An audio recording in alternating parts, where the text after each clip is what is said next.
Bab 1282, konsekuensinya. Terutama di dunia kerja ini, situasinya bahkan lebih buruk. Orang yang bermuka dua ada di mana-mana.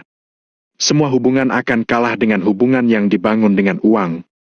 Sebelumnya, Valentino tidak percaya bahwa semua karyawan ini akan menuruti perintah Wiryandi. Namun sekarang, tampaknya memang tidak banyak orang bodoh yang mau diperintah oleh Wiryandi. Sama seperti situasi saat ini, Wiryandi melebarkan matanya dengan terkejut hingga tidak bisa berkata-kata. Awalnya, dia berpikir bahwa dengan adanya 200-an bawahan yang setia padanya, dia pasti dapat memaksa Valentino untuk menuruti keinginannya. Namun sekarang, tidak ada satupun orang yang mendukungnya. Tampak jelas bahwa kekuasaannya telah menghilang. Saat ini, Valentino perlahan berdiri, lalu berkata dengan kedua tangan yang menopang di atas meja rapat. Sebagai pemilik distrik komersial Reverso, aku memutuskan untuk mencabut jabatan Wiryandi sebagai manajer umum mulai saat ini. Segera bayar sisa gajinya sekarang juga. Baik. Gadis yang bertanggung jawab atas Departemen Administrasi dan Personalia segera berdiri, lalu mencatat kejadian itu. Satpam, bawa dia keluar. Valentino kemudian berkata sambil melambaikan tangannya lagi. Wush! Beberapa satpam di luar pintu langsung mengulurkan tangan untuk menarik pakaian Wiryandi di bawah pimpinan Kristo.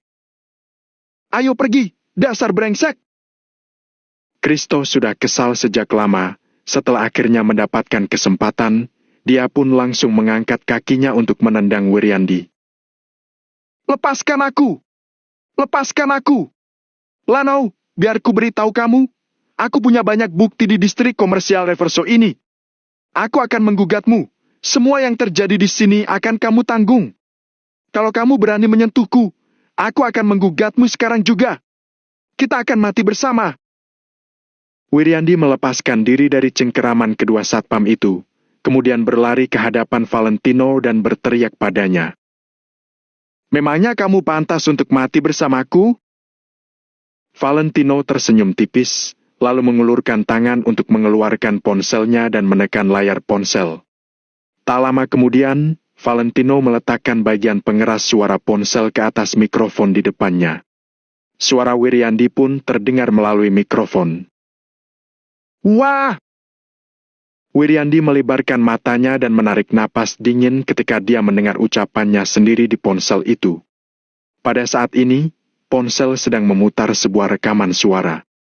Isi rekaman suara itu adalah percakapan mereka di lantai bawah tadi. Termasuk ucapan Wiryandi yang menyatakan bahwa dia telah membuat jurnal akun palsu distrik komersial Reverso dan dia bisa memfitnah Valentino atas hal itu. Semua kata-katanya terekam dengan lengkap. Apa kamu sedang mempermainkanku? Kamu sengaja memancingku untuk mengatakan itu di lantai bawah tadi? Mata Wiryandi terbelalak. Hatinya tiba-tiba merasa dingin saat melihat Valentino yang sedang tersenyum lebar itu. Sebenarnya orang seperti apa Valentino ini? Dengan cara mengobrol saja, Valentino sudah bisa menangkap kelemahan Wiryandi dan menekannya. Rekaman suara ada di tangannya, bukti sudah sangat jelas sekarang.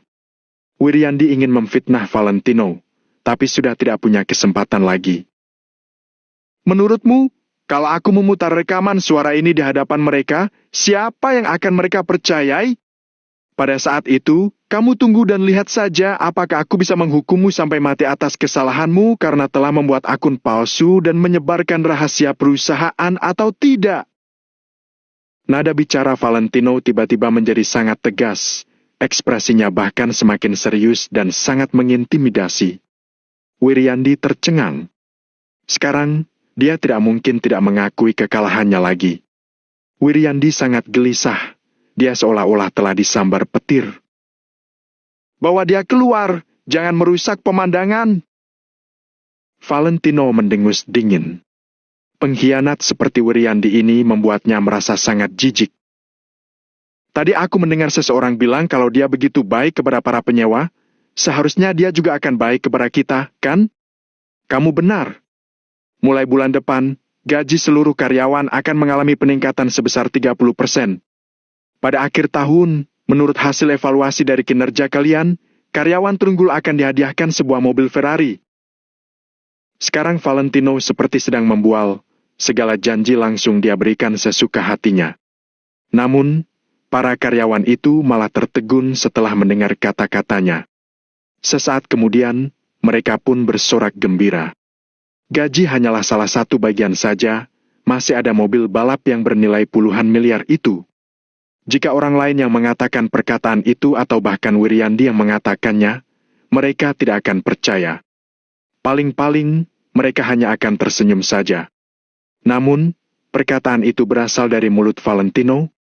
Valentino bahkan mampu membayar 40 triliun untuk memenangkan distrik komersial Reverso ini dengan mudah dan mendatangkan uang sebanyak triliunan dalam sekejap. Jadi, Valentino pasti memiliki kemampuan itu. Baik, kami akan bekerja dengan Tuan Lano. Ya, aku juga akan bekerja keras. Aku ingin memesan mobil Ferrari dulu. Dalam sekejap, lebih dari 300 karyawan itu semuanya gembira dan sangat kegirangan. Kemudian setelah itu, Valentino menghentikan keributan itu lagi, lalu memperkenalkan Almau dan yang lainnya kepada mereka. Mulai sekarang, aku harap kalian semua bisa bekerja sama dengan mereka dengan baik. Ingat, kalian tidak akan mengalami kerugian sedikit pun kalau kalian bekerja dengan penuh hati di perusahaanku. Setelah mengatakan itu, Valentino pun perlahan berdiri.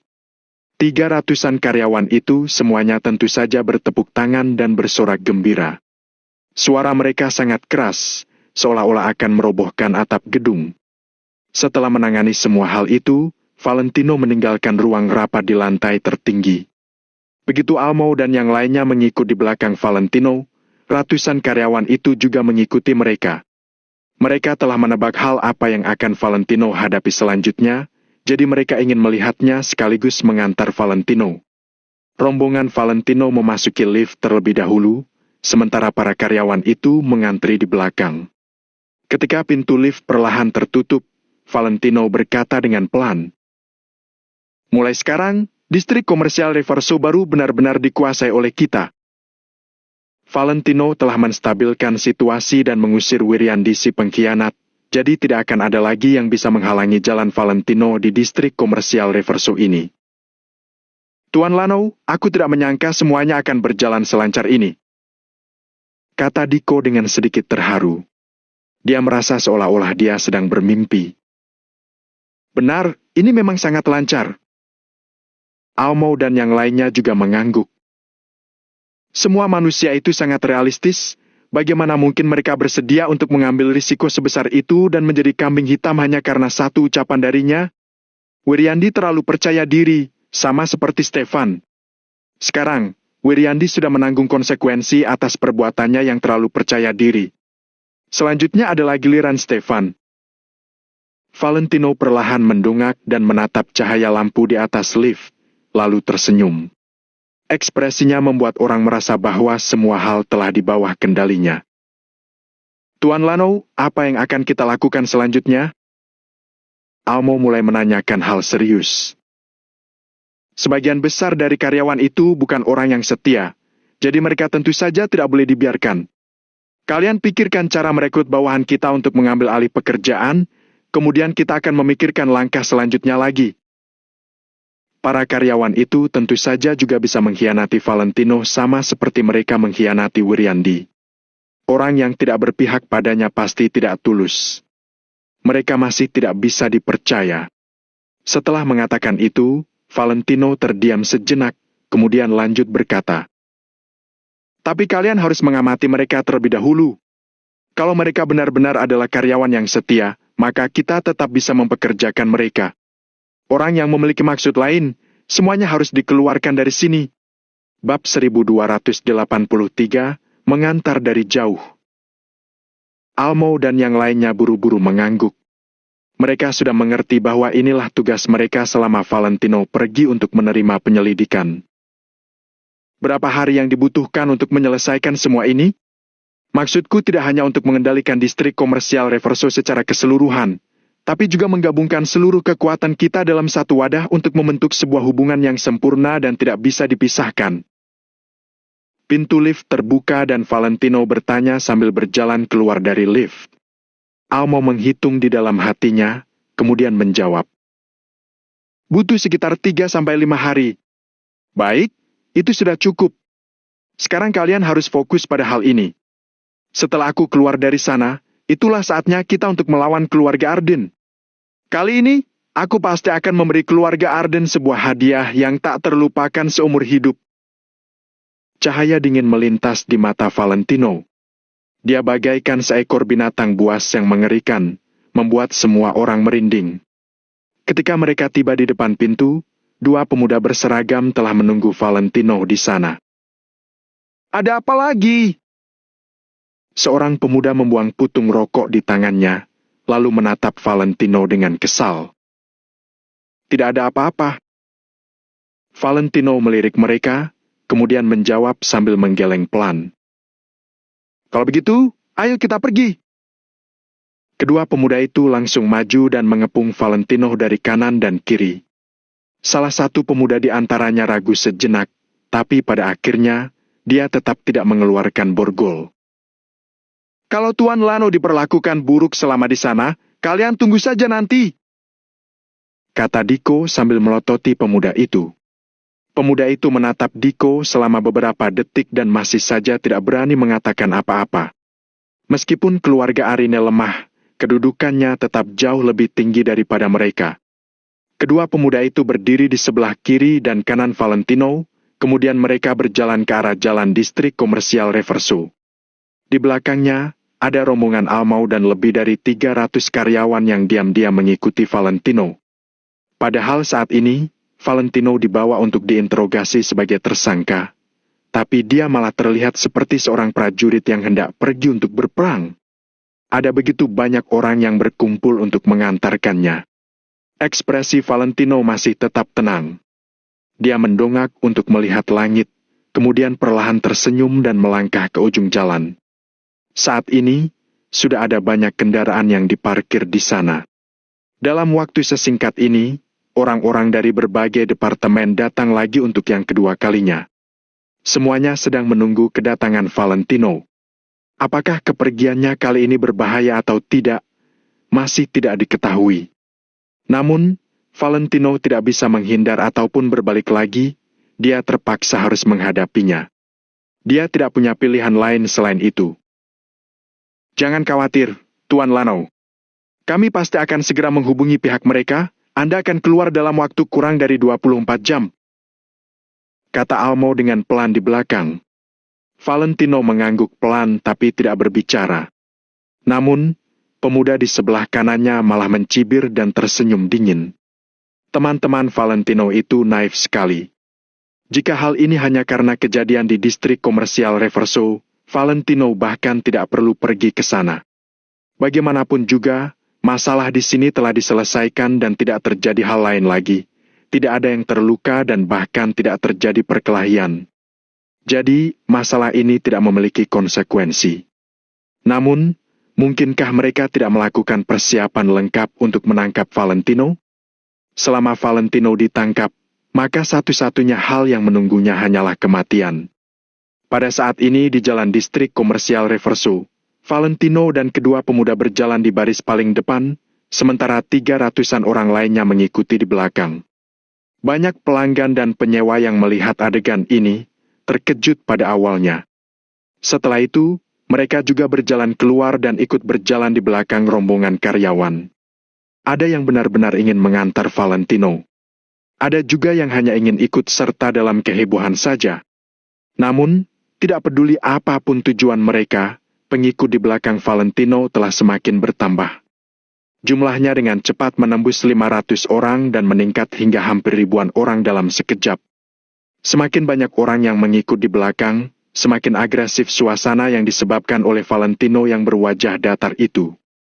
Jarak ujung jalan semakin dekat, hanya tersisa kurang dari 200 meter.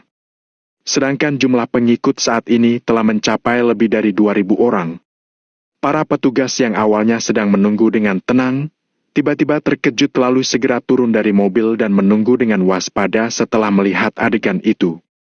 Jika Valentino menghasut para pengikut untuk membuat keributan, mungkin mobil mereka semua akan dihancurkan oleh orang-orang itu. Oleh karena itu, saat ini mereka juga merasa sedikit gelisah. Namun, Valentino tampak jelas tidak bermaksud seperti itu. Dia sangat kooperatif saat dibawa oleh kedua pemuda itu dan berjalan ke salah satu mobil di sana. Wah! Begitu mobil van ditarik hingga terbuka, salah satu pemuda pun berteriak. Naik mobil! Valentino menoleh ke para kerumunan itu untuk sejenak, kemudian melangkah masuk ke dalam mobil dan duduk di dalamnya. Pintu van tertutup dengan cepat. Krak! Seorang pria bertubuh gagah langsung memasang borgol di tangan Valentino tanpa ragu. Valentino tidak melawan ataupun berdalih. Buka jendelanya, kata Valentino. Kamu pikir ini hotel? Apakah aku juga perlu menyewa 2 pelayan untukmu? Tanya pria gagah itu dengan suara dingin. Aku bilang, buka jendelanya. Valentino mengulangnya sekali lagi sambil mengerutkan alis. Pria gagah itu langsung marah dan hendak mengulurkan tangan untuk menarik Valentino. Bukalah jendelanya, kata salah satu pemuda yang duduk di kursi penumpang depan sambil mengerutkan alisnya. Pria gagah itu baru menghentikan tangannya, lalu membuka jendela mobil. Ekspresi Valentino masih tenang, dia melihat ke arah ribuan orang yang berada di luar lalu tersenyum. Sama sekali tidak ada rasa takut ataupun gugup di dalam dirinya. Tuan Lanau, Tuan Lanau. Almo dan yang lainnya hendak mengejar Valentino setelah melihat adegan itu. Berhenti! Semuanya berhenti! Namun, mereka malah langsung dihalangi oleh beberapa petugas. Tidak apa-apa, jaga rumah baik-baik, kata Valentino, kemudian menunjuk ke arah distrik komersial Reverso dengan dagunya. Almo dan yang lainnya menggertakkan gigi dan mengangguk dengan kuat. Stanley melirik para petugas dari berbagai departemen yang berhenti di sini dengan tatapan serius. Dia merasakan suatu keanehan. Bagaimana mungkin departemen sebanyak itu akan bergerak secara serentak? Hal ini benar-benar aneh. Semuanya kembali! Salah satu pria paruh baya berteriak ke walkie-talkie, kemudian naik ke dalam mobil dan memutar arah. Almo melangkah maju dan berteriak. Tuan Lanau, kami menunggu Anda kembali. Tuan Lanau, kami menunggu Anda kembali. Setelah itu, semakin banyak orang yang mulai berteriak keras. Bahkan para penyewa dan pelanggan pun terpengaruh oleh suasana di tempat dan ikut meneriakkan kalimat itu. Suara mereka sangat keras seolah-olah akan menghilangkan semua awan di langit. Valentino tersenyum tipis, kemudian dia menoleh kembali dan mulai memejamkan mata untuk beristirahat di kursi. Namun, ketika dia menoleh kembali, senyum dan rasa percaya diri di wajahnya langsung menghilang dalam sekejap. Orang-orang itu tidak hanya berasal dari Badan Pengawasan Pasar, tetapi juga ada banyak petugas dari berbagai departemen istimewa. Sepertinya masalah kali ini tidak sederhana. Keluarga Arden ingin mengakhiri hidupnya. Namun, Valentino juga telah menduga semua ini sejak awal, jadi dia tidak merasa sangat takut sekarang. Kenapa? Apakah kamu takut sekarang? Jangan khawatir, masih ada banyak hal yang menunggumu. Kamu masih terlalu awal untuk merasa takut. Pria gagah itu sangat sombong. Dia menyeringai dan meledek Valentino. Duduk yang benar dan jangan omong kosong, air liurmu sudah memercik wajahku. Percaya atau tidak, kalau aku mau, sekarang akan ada banyak orang yang datang untuk menghancurkan mobil kalian dan menyelamatkan aku. Selama aku mau bekerja sama dengan kalian, Aku harap kalian tahu diri. Kalau kalian terus memaksaku, kalian pasti akan mati di hadapanku lebih awal sebelum aku mati. Valentino melirik pria gagah itu, kemudian berkata dengan santai. Kamu! Pria gagah itu langsung tertegun dan kehabisan kata-kata. Beberapa saat kemudian, berulah pria gagah itu mengatur posisi duduk yang benar dan mendengus. Sok kuat, kan? Valentino sudah pernah bertemu dengan banyak orang yang sok kuat. Kamu akan tahu rasanya setelah tinggal di dalam selama 1 malam. Puluhan mobil langsung memutar arah, lalu melaju ke tempat tujuan. Tepat pada saat ini, tiba-tiba terdengar suara sirena yang terburu-buru di luar jalan. Ada apa? Pria gagah segera mendongak dan melihat keluar jendela. Dia melihat ada banyak mobil sedan hitam yang melaju dengan cepat ke arah mereka di luar sana. Begitu dilihat sekilas, setidaknya ada 20-an mobil red flag buatan dalam negeri di luar sana. Mobil red flag berwarna hitam berkilau, logo bendera merah di atas kap mesin terlihat seperti sebilah pedang yang memancarkan cahaya merah dan sangat tajam. Hal itu tidak penting, hal yang terpenting adalah di atas mobil-mobil red flag itu, juga ada 2 bendera merah di sana. Nomor plat mobilnya juga seragam, semuanya diawali dengan kode MV yang terlihat sangat menyilaukan. Gila! Mereka memasang bendera merah di atas mobil red flag, sepertinya pemilik mobil itu cukup liar. Ada jejak kepanikan di mata pria gagah itu. Mobil red flag yang berjumlah hampir 20 buah, semuanya menyalakan lampu depan mobil dan klakson secara bersamaan, kemudian langsung menghalangi jalan mobil rombongan Valentino. 20 mobil itu melaju bersama dalam satu baris, panjang barisan hampir mencapai 40-50 meter. Tidak peduli selebar apapun jalan itu, mereka akan menutupinya dengan rapat. Bab 1284, tidak mau menghargai. Saat ini, seluruh mobil itu menghalangi jalan. Jangankan mobil, bahkan manusia pun tidak bisa melewatinya. Rombongan Almo pun melangkah maju setelah melihat adegan itu dan melihat ke sana dengan wajah bingung. Almo, menurutmu, apakah itu? Stanley tiba-tiba menarik Almo, lalu bertanya dengan suara yang sangat pelan. Almo awalnya masih belum sadar, tapi setelah mendengar ucapan Stanley, dia langsung terkejut. Wah! Almo dan Stanley pun bertatapan satu sama lain dan menarik napas bersama-sama. Hal itu. Mengapa dulu mereka bersedia untuk tunduk pada Valentino? Bukankah itu karena Lamerto, pengawal pribadi kepala keluarga Yuanda, telah menyampaikan pesan kepada mereka secara langsung? Selain itu, Lamerto juga berkata bahwa Valentino adalah temannya. Namun, karena Lamerto tidak membiarkan mereka mengatakan hal itu, jadi mereka tidak berani membahasnya selama ini. Akan tetapi, selama ini mereka masih selalu menebak hubungan antara Valentino dan Lamerto yang sebenarnya. Ketika melihat kedatangan mobil yang sebanyak itu, pikiran pertama yang muncul di pikiran mereka adalah mereka mengira bahwa Lamerto telah datang. Namun setelah dipikir-pikir, mereka merasa agak aneh. Almo menarik Stanley ke samping, kemudian mengecilkan suaranya untuk bertanya. Menurutmu, apakah perwira Lamerto memiliki kekuasaan sebesar itu dan mampu menggerakkan 20 mobil red flag? Setelah mendengar pertanyaan itu, jantung Stanley berdetak kencang. Kalau Lamerto tidak mampu melakukannya, siapa lagi yang mampu melakukan hal ini? Jangan-jangan, maksudmu adalah... Stanley terbata-bata beberapa kali, tapi tetap tidak berani menyebut nama itu. Pria itu adalah Raja Kota Makmur yang sebenarnya. Sebagai penguasa Kota Makmur, betapa tingginya status Hanaga itu? Bahkan tidak semua orang berani menyebut nama itu secara langsung. Tidak mungkin. Bagaimana mungkin Tuan Yuanda mengenalnya? Kalau Tuan Lano benar-benar mengenal keluarga Yuanda, bukankah dia bisa bergerak sesuka hatinya di Kota Makmur? Stanley menelan air liur beberapa kali, tapi dia masih tidak bisa percaya. Bagaimanapun juga, kekuatan-kekuasaan super yang dimiliki keluarga Yuanda adalah kekuasaan yang bahkan tidak pantas diharapkan oleh 3 keluarga kecil seperti mereka. Jadi, Bagaimana mungkin Valentino mengenal mereka?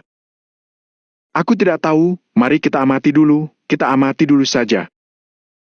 Jantung Almo juga berdetak kencang, jakunya bergerak naik turun beberapa kali. Dia pun menoleh ke sana dan tidak berbicara lagi. Di antara puluhan mobil di sekitar Valentino, seorang pria paruh baya turun dari mobil dengan ekspresi serius. Mobil red flag dengan bendera merah dan plat nomor yang diawali dengan kode MC, membuat jantungnya berdetak kencang. Tak lama kemudian, pintu mobil salah satu mobil red flag juga terbuka dan seorang pria paruh baya turun dari mobil. Pria itu mengenakan seragam militer dan sepatu bot perang yang hitam di kakinya. Di bahunya terdapat lambang 2 garis dan 1 bintang, yang mana melambangkan tingkatannya. Wah, itu benar-benar adalah perwira Lamerto! Almo terkejut setelah melihat itu. Sesuai dugaan mereka, orang yang datang adalah Lamerto. Lamerto terlihat sangat gagah dalam setelan formalnya. Bintang-bintang yang berkilau di bahunya memiliki semacam fungsi mengintimidasi yang kuat. Perwira Lamerto? Pria paruh baya yang bertugas menangkap Valentino menatap Lamerto dengan sedikit bingung. Lamerto mengerutkan alisnya, dia tidak mengenal pria itu, jadi dia hanya mengangguk pelan. Namaku Sugi. Pria paruh baya itu berinisiatif untuk memperkenalkan diri. Lamerto tidak banyak bicara, dia melirik Valentino yang duduk di dalam mobil itu, lalu berkata, "Aku datang untuk menjemput seseorang." Kalimatnya sangat pendek dan lugas, seolah-olah dia sedang memberi perintah. Siapa? Sugi melirik 20 mobil red flag di belakang Lamerto terlebih dahulu, kemudian baru bertanya. Namanya Lano, kata Lamerto dengan santai. Setelah mendengar itu, Almo dan yang lainnya semakin terkejut. Sudah mereka duga bahwa hubungan Lamerto dan Valentino benar-benar baik. Lamerto sampai berani datang untuk menjemput Valentino di situasi seperti itu. Meskipun Hanaga, kepala keluarga Yoanda, tidak datang secara pribadi, status Lamerto juga tidak rendah. Meskipun mereka tidak berasal dari instansi yang sama dengan Lamerto, mereka tetap harus menghargainya, bukan? Sugi terkejut setelah mendengarnya, kemudian dia melirik Lamerto dengan sedikit curiga. Siapa yang perwira Lamerto wakilkan? Tanya Sugi sambil mengerutkan alis. Lamerto ragu selama sesaat, kemudian tetap saja menjawab.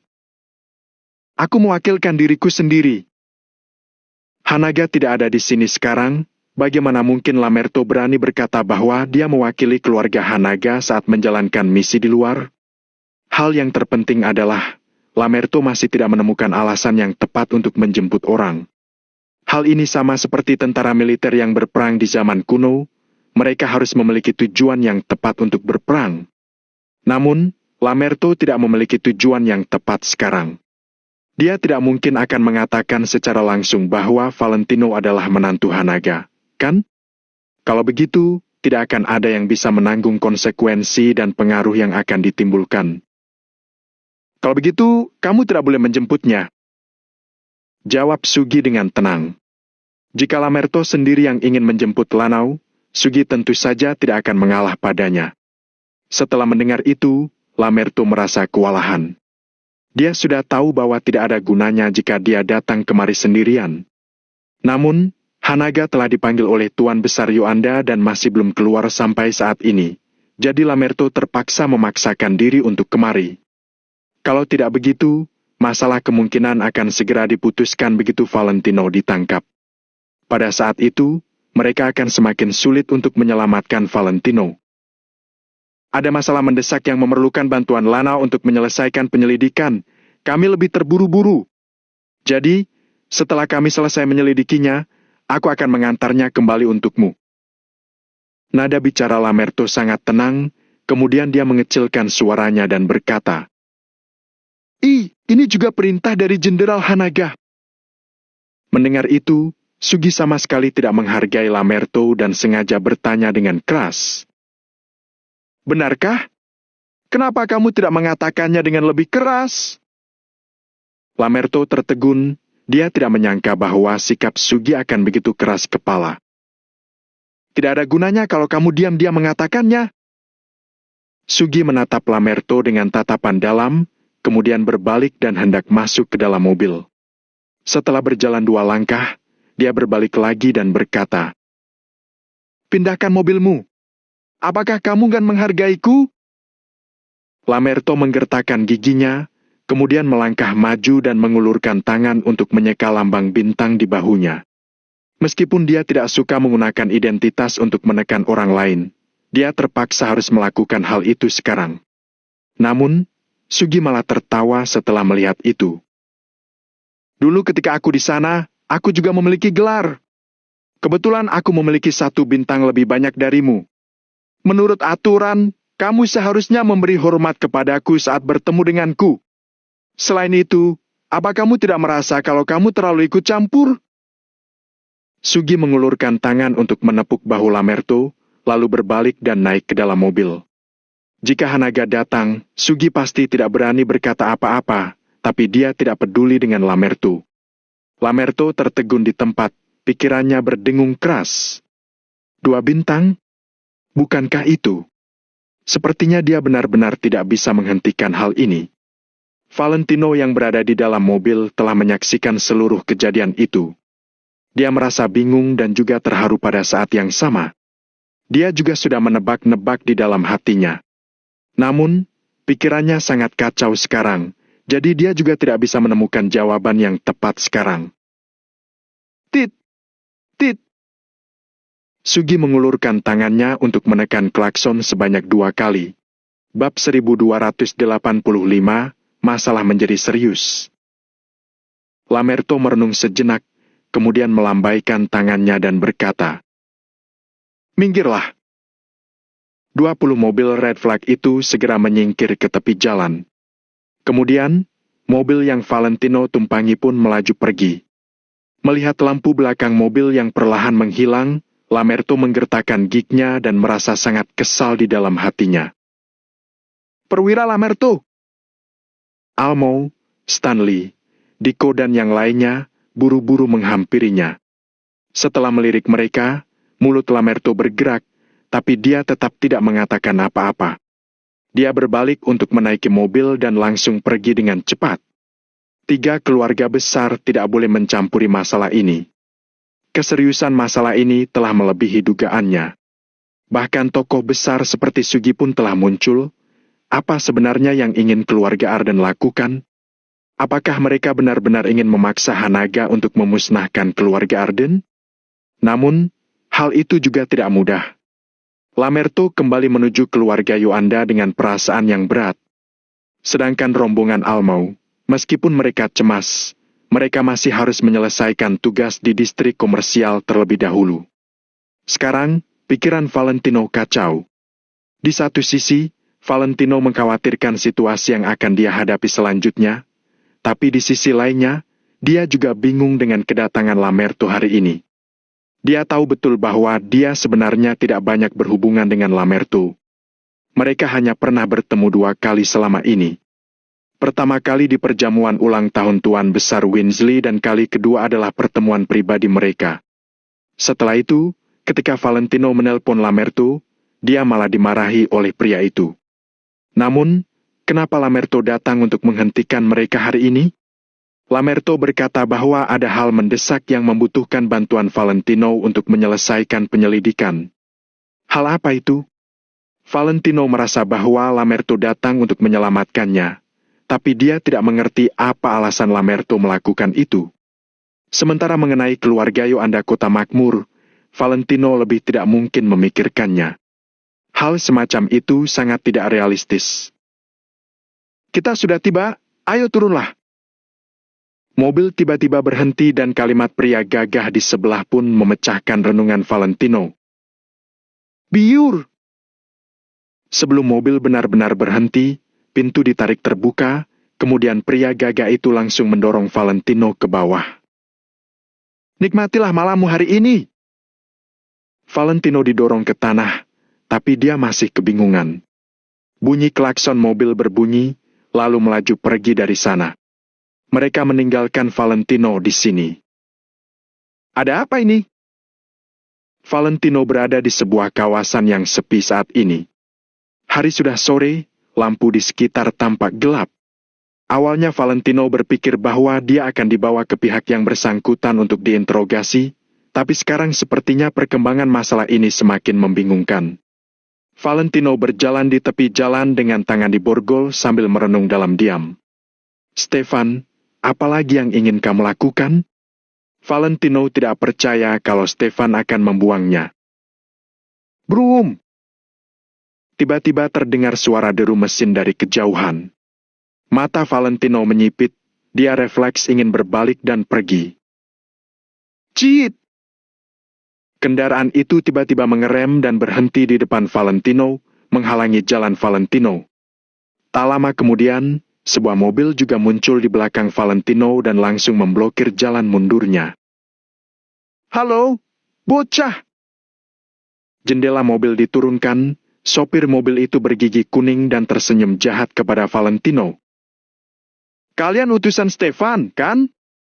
Kalian bukan orang dari pihak departemen. Valentino memandang orang-orang di dalam mobil, lalu bertanya dengan tenang. Haha, bisa dikatakan sebagai petugas bantuan. Kami tidak menjabat secara resmi, tapi kami mendapatkan sedikit kekuasaan. Misalnya untuk memberimu pelajaran. Kata pemuda yang menyetir itu sambil terkekeh. Beberapa pria gagah di kursi belakang juga tertawa terbahak-bahak. Jantung Valentino berdebar kencang lagi, dia akhirnya menjadi sedikit gelisah. Valentino tidak takut jika dikurung di departemen yang bersangkutan. Karena para karyawan resmi di sana tetap harus menjaga pengaruh mereka saat bertindak. Namun, para petugas bantuan yang dimaksud oleh mereka ini adalah sekelompok preman, bukan? Apa yang akan Valentino alami jika sampai jatuh ke tangan orang-orang ini? Tarik dia ke atas! Pemuda itu terkekeh, lalu berkata sambil mengangkat dagunya. 3 atau 4 pria gagah di dalam mobil segera turun, lalu mereka mengulurkan tangan dan hendak menarik leher Valentino. Tatapan Valentino menjadi dingin. Dia segera melangkah mundur, kemudian menendang salah satu pria gagah di antara mereka. Meskipun sekarang Valentino diborgol, orang-orang itu tetap akan kesulitan untuk menyentuhnya. Baan! Satu tendangan Valentino mengenai tepat di atas perut pria itu. Pria gagah melangkah mundur beberapa kali karena tendangan Valentino, kemudian menabrak mobil. Pria gagah itu mengulurkan tangan untuk mengelus perutnya, kemudian berkata sambil menarik napas dingin. Shh, bocah ini, cukup kuat. Apakah kamu ingin kami membantumu untuk merilekskan otot lebih awal? Pria gagah lainnya mencibir, kemudian mengangkat tinjunya yang kuat dan mengayunkannya ke arah Valentino. Pintu mobil di belakang juga tiba-tiba terbuka. Beberapa pria gagah turun dari mobil dan bersama-sama menyerang Valentino. Valentino mendengus dingin, kemudian menghadapi serangan orang-orang itu. Kalau dia tidak memukuli para petugas itu tidak berarti dia juga tidak akan memukuli para preman ini. Biug! Tinju pria gagah itu menghantam ke bawah. Otot di lengannya bahkan juga gemetar, kelihatan sangat hebat. Valentino refleks hendak mengulurkan tangannya untuk menyerang, tapi dia baru sadar kembali bahwa tangannya telah diborgol besi, jadi dia tidak mampu melakukannya. Oleh karena itu, Valentino pun memanfaatkan kesempatan untuk tiba-tiba melebarkan kedua siku tangan, lalu mengapit kedua lengan pria itu dan berhasil menghalangi tinju pria itu. Bruk! Perang! Tinju pria gagah itu langsung mengenai borgol besi Valentino. Rantai borgol dihantam dengan kuat sehingga pergelangan tangan Valentino yang diborgol terasa sakit. Namun, pria gagah itu tiba-tiba menghentikan seluruh gerakannya. Matanya juga membelalak, kemudian dia berteriak seperti babi yang disembelih. Ah! Ah! Sialan! Pria gagah itu terus berteriak sambil memegang tinjunya dan melangkah mundur. Ada beberapa luka yang muncul karena borgol itu di tangannya. Lukanya keluar saat ini, darah segar terus mengalir. Rasa sakit itu sama sekali tidak dapat dideskripsikan dengan kata-kata. Namun, Valentino sama sekali tidak melirik pria itu. Bagi Valentino yang sudah pernah membunuh puluhan orang, suasana hatinya saat ini sudah berubah sejak tadi. Valentino telah melihat banyak hidup dan mati, jadi mungkinkah dia akan peduli dengan orang yang terluka? Mereka yang ingin melawannya, semuanya adalah orang mati di matanya. Jadi, setelah Valentino menghalangi serangan itu, dia menyerang orang lain lagi. Bu! Bu! Valentino sama sekali tidak menggunakan tangannya, kedua kakinya yang panjang terus menendang tanpa henti. Para pria gagah di depannya, semuanya terlihat kekar dan berisi, tangan mereka juga 1 kali lipat lebih besar dari tangan pria dewasa pada umumnya. Namun, di hadapan Valentino, mereka malah terlihat lemah. Valentino menendang satu demi satu tanpa henti, kemudian para pria itu pun jatuh ke tanah sambil berteriak kesakitan. Sialan, bocah ini lumayan kuat. Pria gagah terakhir mengutuk, kemudian juga menendang ke arah Valentino. Mata Valentino memancarkan cahaya dingin.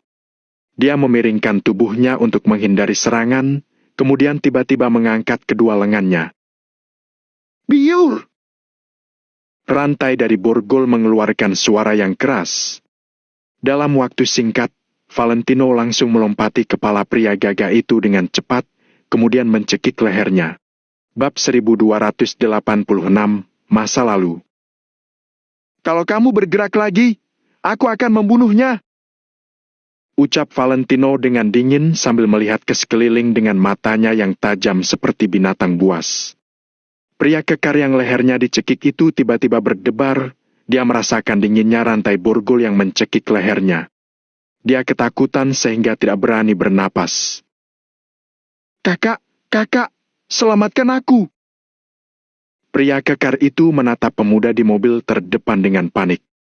Namun, pemuda itu tidak berniat untuk keluar dari mobil, dia hanya membuka jendela mobil, lalu menyalakan sebatang rokok sambil menatap Valentino dengan tenang. Aku bertaruh, kamu tidak berani membunuhnya. Pemuda itu tersenyum dingin. Karena membunuh orang secara terbuka akan menambah angka kriminalnya, Valentino pasti tidak akan berani melakukannya. Di dunia ini, hanya ada hal-hal yang aku mau dan tidak mau kulakukan, tidak ada yang tidak berani kulakukan. Kalau kamu tidak percaya, kamu bisa mencobanya. Kekuatan Valentino tidak berkurang sama sekali. Tatapannya lebih tenang dan lebih percaya diri daripada pemuda itu. Seolah-olah yang saat ini memiliki keuntungan adalah Valentino. Mendengar ini, pemuda di dalam mobil terdiam, lalu mengisap rokoknya sesaat. Setelah beberapa saat, pemuda itu mengulurkan tangannya dan mengulurkan sebuah pistol hitam pekat menjulur jendela mobil. Moncong gelap itu menghadap Valentino, kurang dari 3 meter jauhnya. Di jarak ini, bahkan jika pemuda itu menembak dengan mata tertutup, dia bisa membunuh Valentino dengan 1 tembakan. Aku sudah bilang, meskipun kami adalah personil eksternal tanpa pangkat, kami juga memiliki sedikit kekuatan. Apakah kamu mengerti sekarang? Kamu bisa membunuhnya. Aku tidak berhubungan dengannya. Dia hanya seorang bawahan. Kematiannya juga kejahatanmu. Apa hubungannya denganku? Jadi, kalau kamu mau menggunakan dia untuk mengancamku, kamu benar-benar naif. Pemuda di dalam mobil itu duduk dengan tenang sambil menodongkan pistol ke Valentino dengan sebatang rokok di mulutnya. Dia terlihat penuh percaya diri. Valentino langsung terdiam. Seseorang yang kehilangan posisi dan pengaruhnya akan dihina orang. Dia benar-benar tidak menyangka akan diancam dan dikekang oleh orang kecil seperti ini. Prek! Pemuda itu mengulurkan tangannya, lalu menarik pelatuk sambil mencibir. Hitung mundur. 3. Valentino tidak terus melawan, melainkan menarik kembali telapak tangannya perlahan. Orang besar mudah diantar pergi, tapi iblis kecil sulit untuk dihadapi. Orang-orang ini tidak ragu-ragu dalam bertindak. Jika mereka bilang tembak, maka mereka benar-benar berani menembak. Hei, seperti ini baru benar. Kami diperintahkan untuk melakukan sesuatu, kamu bekerja sama dengan kami. Mari kita bicara baik-baik, seperti itu bagus, kan? Pemuda itu perlahan menarik moncong pistolnya, sama sekali tidak takut kalau Valentino akan membuat masalah lagi. Kali ini, Valentino tidak melawan lagi, melainkan masuk ke mobil dengan patuh. Ketika seseorang lebih lemah dari orang lain, dia harus menundukkan kepala. Menghadapi situasi saat ini, Valentino hanya bisa menurut saat dibawa pergi. Setelah Valentino masuk ke dalam mobil, kedua mobil itu mulai melaju pergi menuju daerah luar. Pada saat yang sama, di dalam rumah keluarga Yoanda di Kota Makmur, seorang pria tua berambut putih duduk di kursi utama sambil menutup matanya. Orang tua itu setidaknya berusia di atas 70 tahun, dengan kulit keriput, rambut beruban dan wajah tua. Dia mengenakan pakaian sederhana, tampak seperti orang tua biasa yang mendekati ajalnya. Namun, meski dia hanya duduk di sana, auranya sangat kuat. Dia jelas tidak berbicara, dia bahkan tidak membuka matanya, tapi dia seperti gunung yang kokoh, orang yang berada di bawah tekanannya tidak bisa bernapas. Orang seperti itu pasti telah mengalami kehidupan dan kematian yang tak terhitung jumlahnya, mengalami perubahan dunia hingga memiliki aura dan kekuatan seperti itu. Di Kota Makmur, hanya Tuan Besar Yoanda dari keluarga Yoanda yang dapat memiliki aura yang begitu kuat. Hanaga duduk tegak di sebelah kanannya sambil menyipitkan matanya. Di antara keduanya, tidak ada yang berbicara, ruangan itu sangat sunyi. Suasana ini telah berlangsung selama 3 jam. Setelah Hanaga masuk, Tuan Besar Yoanda tidak mengatakan sepatah kata pun, hanya duduk di sana dan menutup matanya. Di usia tuanya, dia masih bisa duduk diam selama beberapa jam. Tuan Besar Yoanda benar-benar bugar. Pada akhirnya, Hanaga adalah yang pertama tidak tahan. Lagi pula, masih banyak urusan yang menunggunya. Tuan Besar, kalau tidak ada urusan, Hanaga pamit pergi dulu. Hanaga mengucapkannya dengan sangat hormat, seolah-olah dia tidak sedang menghadapi ayahnya, melainkan seorang bos. Mendengar ini, Tuan Besar Yoanda akhirnya mengangkat kelopak matanya dan melirik Hanaga. Pada pandangan pertama, cahaya terang melintas di kedalaman matanya, seolah-olah seekor harimau yang sedang tidur telah terbangun.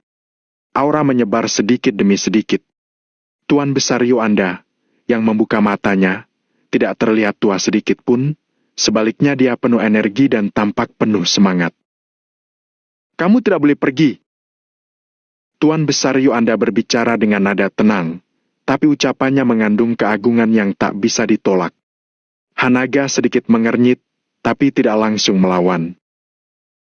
Setelah aku membuat keputusan itu lebih dari 20 tahun yang lalu, kamu mengkritikku secara tersirat.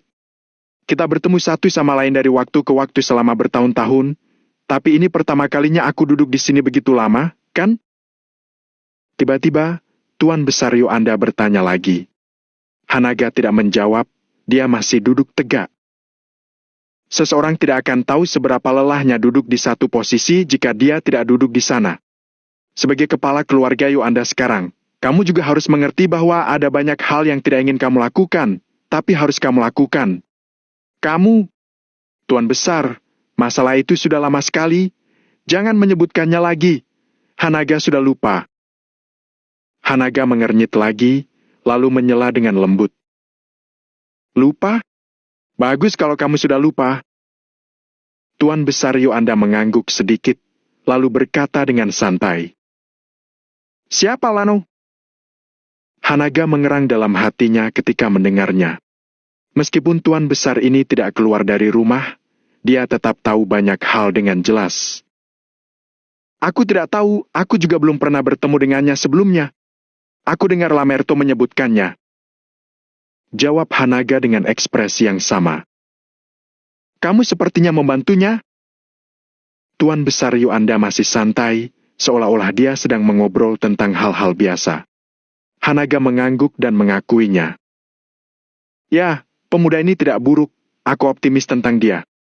Selain itu, sekarang Kota Makmur membutuhkan pengusaha berbakat dan cakap, membutuhkan darah segar untuk membawa vitalitas baru ke Kota Makmur. Pernyataan Hanaga membuat alasannya masuk akal dan beralasan. Tuan Besar Yoanda menatap Hanaga selama beberapa detik, kemudian berkata, Ya, seharusnya seperti ini. Kita harus mengingat urusan negara. Mengenai cara kerja Hanaga, Tuan Besar Yoanda sangat mendukungnya. Tanpa dukungan semua orang, bagaimana bisa ada keluarga? Hanya ketika semua orang makmur dan kuat, sebuah keluarga kecil dapat hidup dan bekerja dengan damai dan senang. Apakah kamu masih ingin membantunya? Tuan Besar Yoanda bertanya setelah menyesap teh kesehatan. Kamu sudah memberikan distrik komersial Reverso. Apa itu tidak cukup? Hanaga sedikit tercengang ketika mendengarnya. Lagi pula, di mata orang lain, dia dan Valentino tidak memiliki hubungan, jadi dia tidak perlu membantu Valentino dengan sepenuh hati. Tuan Besar, bagaimanapun juga, distrik komersial Reverso dulunya adalah tempat kita. Setelah Lano mengambil alih, itu seperti membantu kita membereskan kekacauan. Yang paling penting adalah setelah masalah ini diselidiki, Lano pasti akan bilang kalau dia tidak tahu apa yang terjadi di distrik komersial Reverso sebelumnya. Bab 1287, lebih dari 10 tahun dinas militer. Pada saat itu, semua hal ini akan didorong kepada keluarga Yoanda dan pasti akan berdampak pada keluarga Yoanda. Jadi, untuk reputasi keluarga Yoanda, aku harus menemukan cara untuk mengeluarkannya dari departemen itu dulu, kemudian baru melakukan perhitungan yang lain. Hanaga segera mencari alasan yang cocok. Dia tahu kalau Tuan Besar Yoanda sangat menjaga martabat dan memperhatikan reputasi keluarga Yoanda. Jika tidak, dia tidak akan secara paksa memisahkan Hanaga dan ibunya Angel karena masa lalu ibunya Angel. Benar saja, setelah mendengar penjelasan Hanaga, ekspresi wajah Tuan Besar Yoanda akhirnya menjadi lebih lembut. Sebelumnya, meskipun Tuan Besar Yoanda bertindak santai, pada kenyataannya, dia selalu tegang. Namun, sekarang dia akhirnya tenang. Seperti itu juga tidak buruk. Ini adalah bencana yang kita tinggalkan. Lano pasti tidak akan disalahkan, masalah itu masih akan didorong kepada kita. Tapi keluarga Yoanda hanya mengelolanya. Itu bukan benar-benar milik keluarga Yoanda, jadi itu bisa dibiarkan saja. Tuan Besar Yoanda melambaikan tangannya, kemudian bangkit. Hanaga menghela napas lega. Jika dia tahu kalau semuanya begitu sederhana, dia seharusnya mengatakannya sebelumnya. Namun, saat Hanaga merasa santai, Tuan Besar Yoanda tiba-tiba menoleh dan bertanya, "Apakah Lano sudah menikah?" "Dideg!" Hanaga bahkan bisa mendengar suara jantungnya yang tiba-tiba berdebar kencang. Pertanyaan Tuan Besar Yoanda ini benar-benar terlalu sensitif. Bagaimanapun juga, istrinya Valentino, Angel, adalah kebenaran yang selalu ingin disembunyikan Hanaga. Tuan Besar Yoanda tiba-tiba menanyakan ini, yang benar-benar membuat Hanaga ketakutan. Hal ini mengenai keselamatan Angel, Hanaga benar-benar tidak berani menganggapnya enteng. Apa yang terjadi lebih dari 20 tahun yang lalu masih terekam jelas di benaknya. Hanaga tidak akan pernah membiarkan hal seperti itu terjadi lagi. Sebelum rencananya benar-benar selesai, Hanaga hanya bisa menyembunyikan masalah ini semampunya. "Tuan Besar, kalau Tuan Besar tertarik, aku dapat menyuruh orang menyelidikinya." Hanaga berusaha menekan detak jantungnya yang hampir melompat keluar dan menjawab dengan tenang. "Oke, kamu lakukan sesuai penilaianmu saja," balas Tuan Besar Yoanda sambil melambaikan tangannya. Sepertinya minat Tuan Besar Yoanda pada Valentino hanya sampai di sini. "Tuan Besar, di pihak Reverso, apakah kita mau turun tangan?" tanya Hanaga. Sekarang Tuan Besar Yoanda sudah waspada. Jika Hanaga melakukan sesuatu tanpa persetujuannya, pasti Tuan Besar Yoanda akan curiga lagi. Reputasi keluarga Yoanda tidak boleh hilang, tidak peduli dalam aspek apapun. Tuan Besar Yoanda hanya mengatakan ini. "Baik, Hanaga mengerti." Hanaga sangat senang di dalam hatinya sehingga dia bahkan ingin tertawa di tempat. Kali ini, dia bisa terang-terangan membantu Valentino. Apakah dia perlu menutupi fakta kalau Tuan Besar Yoanda telah menganggukkan kepalanya secara pribadi? Tapi, hanya untuk ini. Apa kamu mengerti? Hanaga baru senang sejenak. Tuan Besar Yoanda langsung mengatakan kalimat ini. Keluarga Yoanda tidak perlu lebih dekat dengan kekuatan manapun. Hal ini tidak dapat dipisahkan dari keluarga Yoanda. Kamu boleh mengambil tindakan sedikit, ini dapat dimengerti. Tapi hal-hal lain yang tidak ada hubungannya dengan kita, kamu tidak perlu mengambil tindakan. Kata Tuan Besar Yoanda dengan ringan. Hanaga setuju tanpa ragu-ragu. Selama masalah ini selesai, Valentino sudah memiliki kekuatan yang benar-benar miliknya, bahkan bantuan keluarga Yoanda tidak diperlukan lagi. Kita tunggu saja sampai Valentino memiliki kekuatan untuk menantang keluarga Ardin. Hanaga akan membantu Valentino, tapi dia tidak akan terus mencampuri jalan Valentino. Karena jika seperti itu, Valentino jadi seperti wayang yang Hanaga bantu dengan paksa. Begitu Hanaga tidak bisa membantu, Valentino akan jatuh lagi. Kalau sudah tidak ada apa-apa lagi, pergilah. Tuan Besar Yoanda melambaikan tangannya. Oke. Hanaga menjawab, lalu membungkuk dan pergi dari sana. Setelah Hanaga pergi, Tuan Besar Yoanda mengambil tongkat di tangannya dengan ekspresi rumit. Periksa! Periksa semuanya. Tuan Besar Yoanda melihat ke depan, lalu berbicara dengan ringan. Jika pria tua dengan iki yang sangat tinggi ini bisa dibodohi hanya dengan beberapa kata, dia tidak akan bisa menjadikan keluarga Yoanda sebagai kekuatan nomor 1 di kota makmur. Jadi, mengenai kata-kata Hanaga, dia bukannya tidak percaya, tapi dia juga tidak sepenuhnya percaya. Baik. Terdengar jawaban seseorang di sudut ruangan yang gelap. Setelah meninggalkan kamar Tuan Besar Yoanda, Hanaga langsung kembali ke kediamannya. Saat ini, Lamerto sudah menunggu di pintu. Ada setumpuk kecil puntung rokok yang menumpuk di tempat sampah di sebelahnya. Pak Hanaga, Anda sudah kembali? Melihat Hanaga kembali, Lamerto buru-buru menyapanya dengan nada yang sangat cemas. Melihat Lamerto seperti ini, hati Hanaga menjadi berat, tapi dia masih berkata, "Kita bicarakan di dalam." Keduanya masuk ke dalam. Hanaga bertanya langsung ke intinya. Bagaimana situasinya? Lamerto tidak berani menyembunyikan apapun, dia mengatakan semuanya dengan lengkap. Setelah mendengarkan narasi Lamerto, Hanaga menjadi lebih serius. Begitu banyak departemen turun tangan pada saat yang bersamaan, apa yang mau mereka lakukan? Membunuhnya? Tanya Hanaga dengan nada tidak baik. Tindakan Stefan kali ini benar-benar terlalu cepat dan terlalu kejam. Bahkan jika Hanaga pergi mencari Stefan sekarang, itu juga mungkin tidak berguna. Masih dengan kata-kata yang sama, karena segala sesuatunya terus berkembang, takutnya bahkan Stefan tidak dapat mengendalikan perkembangan masalah lagi. Jadi, jika Hanaga ingin menyelamatkan Valentino, dia hanya bisa mengambil tindakan keras. Pak Hanaga, Anda benar, kali ini pihak lain tidak bermaksud baik. Lamerto berkata dengan lembut. Sugi itu juga dari kemiliteran, pangkatnya 2 bar, ditambah 2 bintang. Hanaga mengangguk, lalu berkata dengan tangan di belakang punggungnya. Ambil seragamku dan tanda pangkatku. Mendengar ini, Lamerto tiba-tiba melebarkan matanya. Hal ini bukan masalah kecil. Menantuku dalam masalah, bagaimana mungkin aku sebagai ayah mertuanya, mengabaikannya? Siapkan mobil, ikut aku. Kita akan menyelamatkannya. Hanaga berkata seperti ini, kemudian pergi menunggu di luar.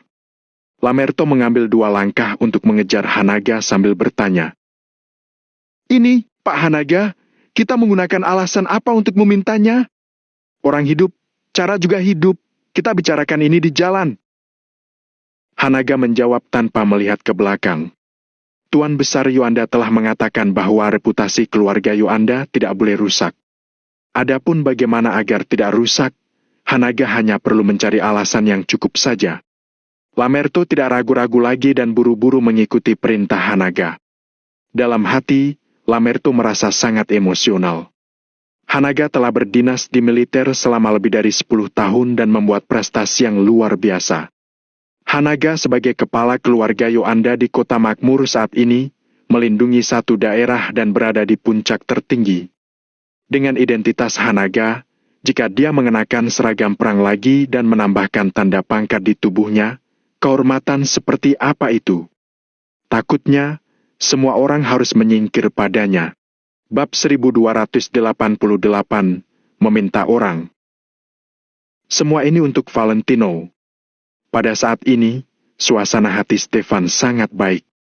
Meskipun proses penangkapan Valentino penuh lika-liku, akhirnya mereka mendapat hasil yang baik. Kenapa Lamerto menggila? Kenapa dia menghentikan departemen-departemen itu? Stefan merasa sedikit tidak senang. Pak, Lamerto bilang ada beberapa penyelidikan di pihaknya yang juga memerlukan bantuan Lanau. Jadi dia mau membawanya pergi. Tapi dia dihentikan oleh Sugi, akhirnya dia pun pergi begitu saja. Jelas sopir dan asistennya Stefan. Tentu saja, latar belakang Sugi tidak kecil. Apa Lamerto berani bersikap lancang di depannya? Stefan menyeringai, ada banyak departemen yang bahkan tidak berhak dia kelola secara langsung, tapi mereka masih menghormatinya. Sugi memiliki status yang juga cukup tinggi, tentu saja dia tidak akan diinstruksikan keluarga Arden. Namun, kata-kata Stefan memiliki bobot. Kalau Stefan mengatakan bahwa Valentino bersalah, Sugi harus menyelidikinya hingga jelas. Tidak usah dipedulikan, Lamerto bukan apa-apa. Lagi pula, bukan keluarga Yoanda yang turun tangan. Kalau keluarga Yoanda turun tangan, bahkan kalau yang turun tangan itu aku juga harus patuh. Stefan melambaikan tangannya. Dengan kepribadiannya yang bertanggung jawab atas tindakannya sendiri, dia tidak berani sembarangan melawan keluarga Yoanda. Setelah mengatakan ini, Stefan bertanya lagi. Bagaimana situasi Lano? Dia sudah diserahkan kepada personil eksternal. Metode orang-orang itu sangat kejam.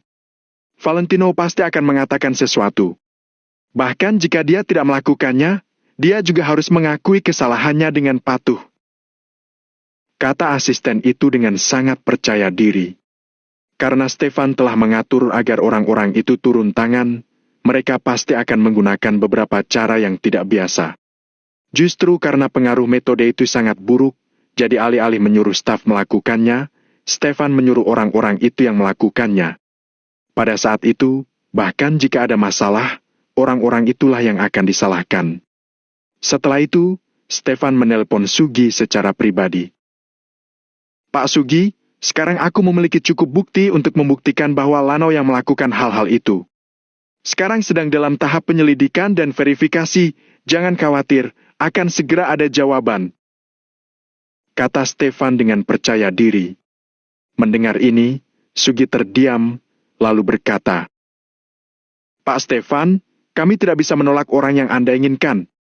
Tapi dampak dari masalah ini sangat besar. Saya harap Anda tidak mempersulit kami. Jangan khawatir, aku melakukannya tanpa kebocoran. Kata Stefan sambil tersenyum. Setelah itu, keduanya mengobrol lagi.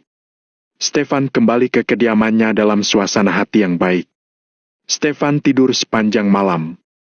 Ketika dia bangun keesokan harinya, dia pasti akan bisa mendapat kabar kalau Valentino mengakui kesalahannya dan jatuh di bawah hukum.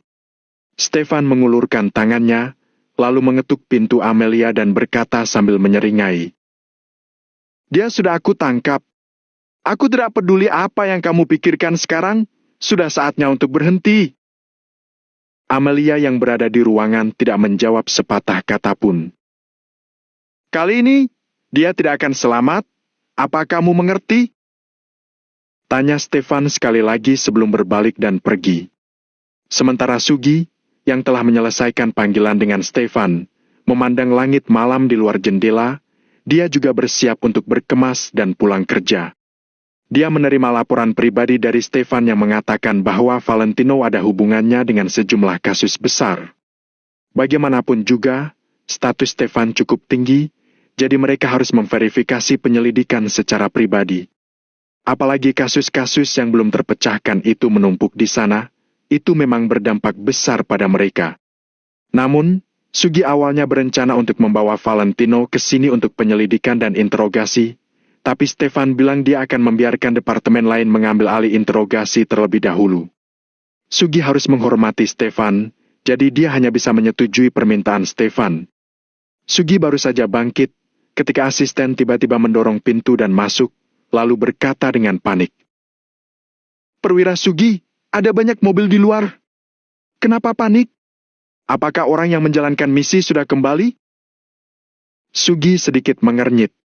Asisten itu dengan cepat menjelaskan. Tidak, bukan. Di depan ada mobil tentara.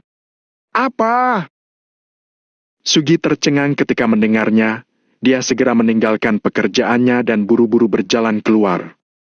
Pada saat ini, 30 mobil diparkir di jalan di luar. Mobil-mobil itu semuanya adalah mobil pick-up kamuflase yang saat ini mengelilingi Sugi. Ada juga tentara yang tak terhitung jumlahnya dalam seragam kamuflase pertempuran darat, semuanya membawa senjata api dan berdiri tegak seperti pohon. Di malam yang gelap, tim yang terdiri tidak kurang dari 300 orang membentuk barisan persegi, semuanya memiliki ekspresi yang tegas dan siap bertarung. Situasi ini benar-benar menakutkan.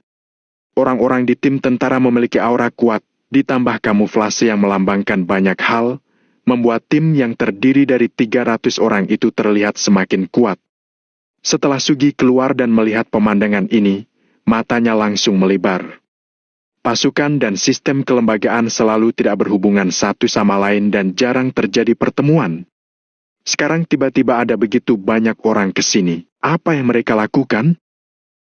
Perwira Sugi, kami di sini untuk meminta orang. Lamerto, yang mengenakan seragam pagi hari, melangkah keluar dari barisan dan langsung berkata ke inti pembicaraan. Dia berkata dengan terang-terangan dan dengan satu tujuan, yaitu meminta orang. Bukankah Perwira Lamerto sudah sedikit keterlaluan? Kamu membawa orang untuk mengepungku secara terbuka dan mau merebut orang secara paksa? Sugi menyipitkan matanya, ekspresinya semakin dingin.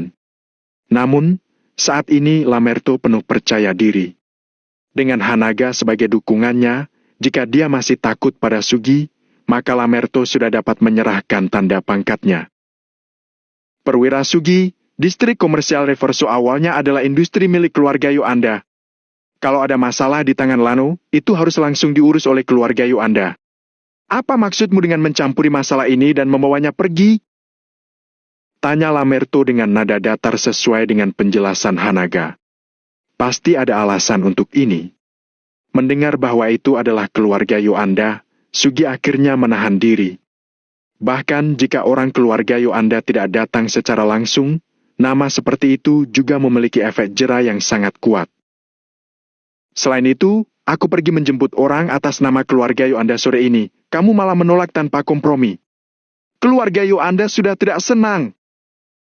Lamerto menyipitkan matanya dan mengucapkan satu kalimat itu. Hal ini juga perintah dari Hanaga. Kalau tidak, Lamerto tidak punya alasan untuk muncul di sini. Selama Lamerto tidak melepaskan insiden sore ini, Hanaga dapat bertindak dengan alasan.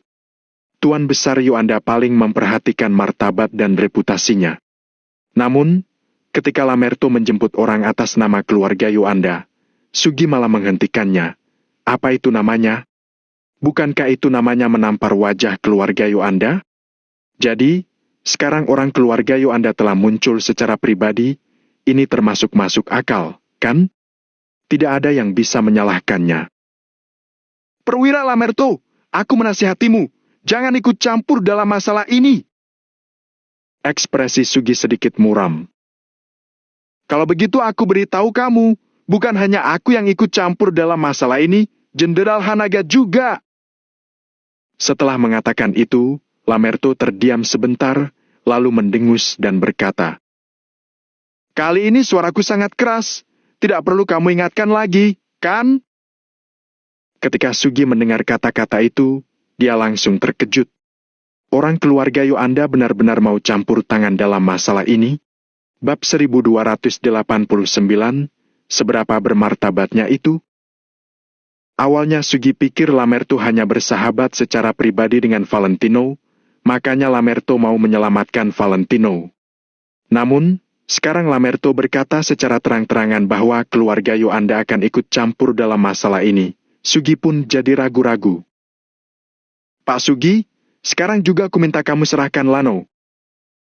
Lamerto maju selangkah. Sugi merasa sangat tidak senang melihat hal ini. Memangnya peringkat apa kamu sampai berani memerintahku? Kutegaskan sekali lagi, peringkatku 1 bintang lebih banyak darimu. Sugi menatap Lamerto dengan mata terbelalak. Lamerto jadi menggelengkan kepala tanpa daya. Maaf, maksudku Pak Hanaga yang punya 1 bintang lebih banyak darimu.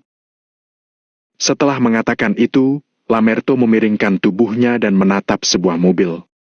Pada akhirnya, tetap harus Hanaga sendiri yang turun tangan. Melihat adegan ini, Sugi tercekat. Firasat buruk merayapi hatinya. Apa pria itu juga ada di sini? Semua mata tertuju pada mobil yang ditatap Lamerto. Tap! Seorang tentara berlari menghampiri dan membukakan pintu mobil. Begitu pintu terbuka, sepasang sepatu bot militer hitam dan mengelap langsung mendarat. Di bawah penerangan lampu jalan, cahaya yang dipantulkan dari sepatu itu lebih menyilaukan. Hanaga yang mengenakan pakaian formal pun turun dari mobil. Di bawah kegelapan, Hanaga berdiri dengan gagah. Dengan tubuhnya yang kekar dan ekspresinya tenang, Hanaga memancarkan aura yang kuat. Hanaga jarang memakai pakaian formal seperti ini. Apalagi di kota makmur, dia hampir tidak pernah memakainya. Namun hari ini, demi Valentino, Hanaga memakainya tanpa ragu-ragu. Saat ini, Hanaga mengenakan seragam militernya, lengkap dengan 3 bintang emas yang besar di bahunya. 3 bintang emas besar bersinar terang, lengkap dengan daun pinus yang menghiasi bagian bawahnya. Semua orang tahu tingkat kehormatan yang dimiliki orang yang punya 3 bintang emas besar ini. Hal itu setara dengan medali militer yang tak terhitung jumlahnya yang ditumpuk satu persatu. Sugi memang punya 1 bintang lebih banyak dari Lamerto, tapi apalah artinya kalau dibandingkan dengan Hanaga? Bisa dibilang mereka hanya seperti tingkat pelajar, sedangkan Hanaga adalah seorang jenderal. Seberapa bermartabatnya itu? Begitu Hanaga turun dari mobil, dia langsung meluruskan ujung pakaiannya yang terlipat saat dia duduk di mobil. Setiap gerakan, setiap kata dan perbuatannya, menyeratkan aura dominasi yang sangat kuat. Pria ini terus memancarkan arogansi yang mendominasi tanpa henti. Baik lawannya seorang raksasa dari dunia bisnis ataupun bos besar, semua orang di depannya harus tunduk dan patuh. Ini. Tiba-tiba mata Sugi melebar, sekujur tubuhnya seperti tersengat listrik, wajahnya yang berubah pucat pun jadi sangat menakutkan. Belasan staf di belakangnya juga gelisah, mereka berdebar kencang dan terus menelan ludah dengan ketakutan. Tidak ada yang bisa bersikap tenang di depan Hanaga. Saat ini, pria itu tidak memasang medali militer di seragamnya. Namun, Sugi tahu betul bahwa kalau Hanaga mengeluarkan semua medali militernya, maka pakaiannya akan langsung penuh. Bisa dibilang semua benda yang mewakili Hanaga membuat sosoknya terlihat sangat menakutkan. Hanaga berdiri tegap sambil meletakkan kedua tangannya di belakang. Dia hanya berdiri di samping mobil sambil menatap Sugi dengan santai. 3 bintang emas besar yang menandakan pangkatnya seperti sinar matahari terik di cakrawala, memancarkan cahaya ribuan kaki jauhnya dan langsung menembus mata semua orang. Mata mereka terasa sakit dan hati mereka gemetar. Sugi akhirnya tersadar dan langsung berdiri tegak. Dia mengepalkan kedua tinjunya di sisi tubuhnya dan berlari menghampiri Hanaga. Gerak! Saat dia sudah dekat dengan Hanaga, Sugi tiba-tiba berdiri tegak, lalu mengangkat tangannya dan memberi hormat. Sugi, mantan perwira menengah divisi 167, menghadap Jenderal Hanaga, silakan berinstruksi. Sugi menatap lurus ke depan dengan tubuh menegang. Dia terus mempertahankan gerakan hormatnya dengan tubuh yang samar-samar terlihat gemetaran. Di mana dia? Tanya Hanaga. Lapor, Pak Hanaga. Dia dibawa pergi oleh editor eksternal untuk diinterogasi. Sugi tidak berani berbohong. Antar aku. Jawab Hanaga dengan sangat tenang. Baik. Sugi langsung menyetujui tanpa ragu-ragu. Hanaga kembali balik badan dan masuk mobil. Mobil pun mulai melaju. Dari turun hingga naik mobil lagi, Hanaga hanya mengucapkan 2 kalimat dengan total 5 patah kata. Di mana dia? Antar aku. Meski Hanaga berujar dengan nada yang tenang, tetap saja sangat terang-terangan. Sugi sama sekali tidak ragu ataupun menolaknya. Seperti itulah kemampuan Hanaga. Sepertinya di kota makmur ini, tidak ada orang lain selain dia yang bisa melakukannya. Hash! Sugi menghela napas lega melihat Hanaga masuk ke mobil. Dia buru-buru mengemudikan mobilnya sendiri dan bersiap memimpin jalan. Lamerto dan sekelompok tentara masuk ke dalam mobil. Pak Hanaga harusnya datang dari awal. Sugi ini sama sekali tidak mendengarkan kata-kataku. Tapi waktu dia melihatmu, menghela napas saja dia tidak berani. Ucap Lamerto tanpa dea. Kalau dari awal Bapak turun tangan sendiri, pastinya tidak akan terjadi apapun. Hanaga menoleh keluar jendela dan menghela napas lesu. Tapi aku tidak bisa turun tangan semudah itu. Dirinya dengan posisi dan otoritas yang begitu tinggi, memang mengendalikan seluruh kota. Justru karena itu dia harus lebih memperhatikan dampaknya. Opini publik benar-benar mengerikan.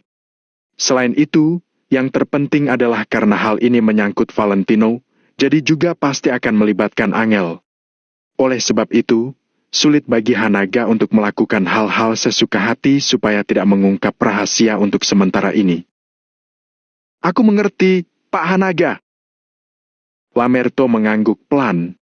Rombongan mereka kembali melaju menuju tempat tujuan. Sugi bahkan tidak berani memberitahu Stefan tentang masalah ini.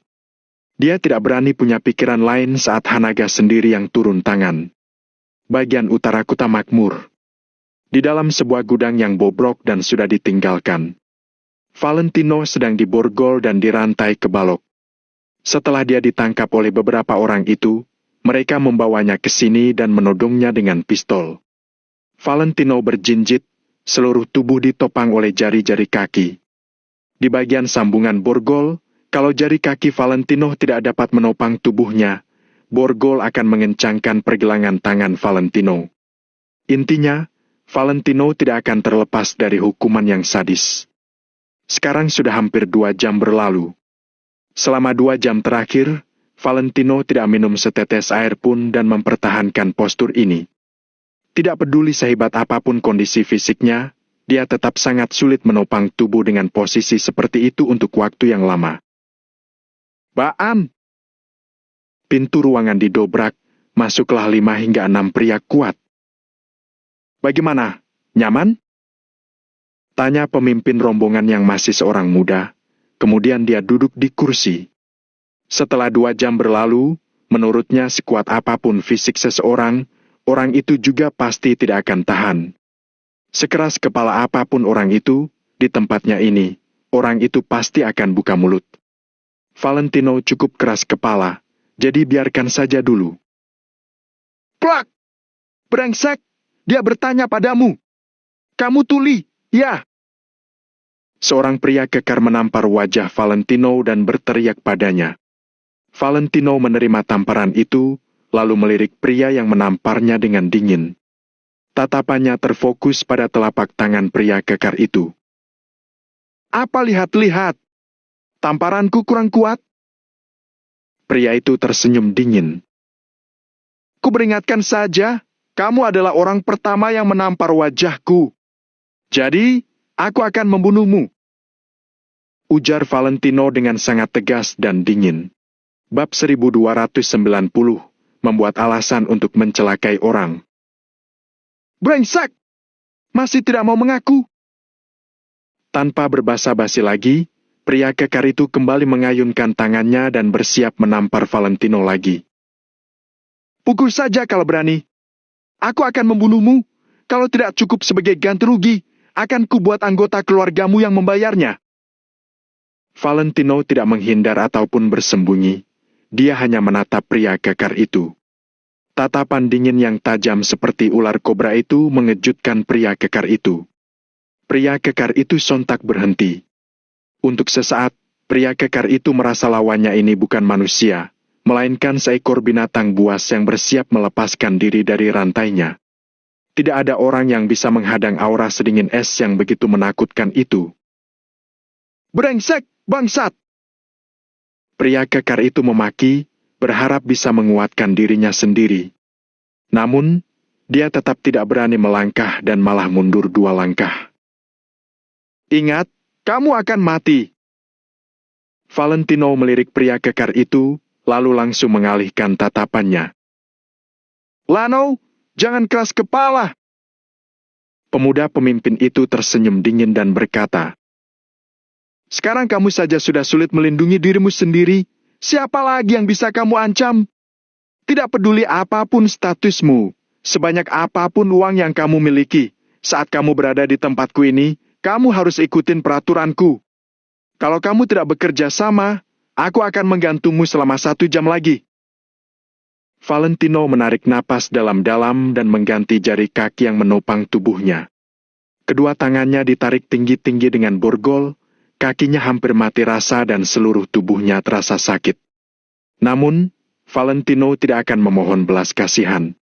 Karakter tangguh yang tak tertandingi itu sekali lagi ditunjukkan jelas oleh Valentino. "Sekarang biar aku tanya, kamu hanya perlu menjawab ya, kamu tidak perlu mengucapkan hal lain, bagaimana?" Pemuda pemimpin itu mengajukan pertanyaan dan tanpa menunggu jawaban Valentino, dia langsung mengambil sebuah dokumen. 7 hari yang lalu, ada begal dan perampokan di Fresia Square. Beberapa saksi mengatakan itu perbuatanmu, Lano. Benarkah? Tanya pemuda pemimpin itu. Valentino tercengang mendengarnya. Awalnya dia pikir dirinya ditangkap karena kekacauan di distrik komersial Reverso. Sekarang sepertinya tidak sesederhana itu. "Jawab pertanyaanku, kamu hanya perlu menjawab ya. Ini tugasku. Kalau aku bisa menyelesaikan tugasku, tentu aku akan melepaskanmu. Kalau tidak, aku harus menyiksamu secara fisik." Ujar pemuda pemimpin itu dengan dingin sambil menyalakan sebatang rokok. "Tidak," jawab Valentino sambil menggertakkan gigi. Kalau memang semua perkara dilimpahkan padanya, pasti tidak sesederhana disiksa fisik, bukan? Hei, sepertinya kamu tidak mengerti maksudku." Pemuda pemimpin itu tersenyum, lalu menutup berkas itu dan mengibaskan tangannya pada kedua pria kekar. Salah satu dari mereka langsung mengeluarkan 2 buah buku dan menghampiri Valentino. "Apa kamu tahu untuk apa ini?" Tanyanya sambil perlahan-lahan meletakkan buku itu di tubuh Valentino. Valentino hanya mengernyit, tapi tidak bicara. Dengan ditempel buku seperti ini, tenaga sekuat apapun pasti tidak akan membuatmu punya luka luar atau memar. Tapi, organ dalammu pasti cedera. Pria itu tersenyum dingin, tiba-tiba mengangkat tinjunya dan menghempaskannya kuat-kuat. Duak! Diiringi suara keras, kekuatan yang dahsyat itu menghantam perut bagian bawah Valentino dan membuatnya meringkuk. Telapak tangannya yang diborgol bahkan lebih sakit karena tertahan. Bahkan kulit pergelangan tangannya tergores dan robek. Dengan begini, tidak akan terdeteksi apapun meski kamu terluka. Apa kamu mengerti? Begitu selesai menjelaskan, pria pemimpin kembali melayangkan tinju dan menghantam buku itu lagi. Buku yang menempel erat di tubuh Valentino itu kembali menyalurkan kekuatan yang kuat dan membuat tubuh Valentino gemetar. Ag! Terang Valentino, dia menggertakkan giginya dan masih tidak memohon ampun.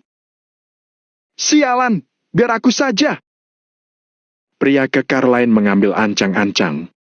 Dia mundur beberapa langkah, lalu tiba-tiba berlari dan melayangkan tinjunya kuat-kuat dari jarak 5 meter.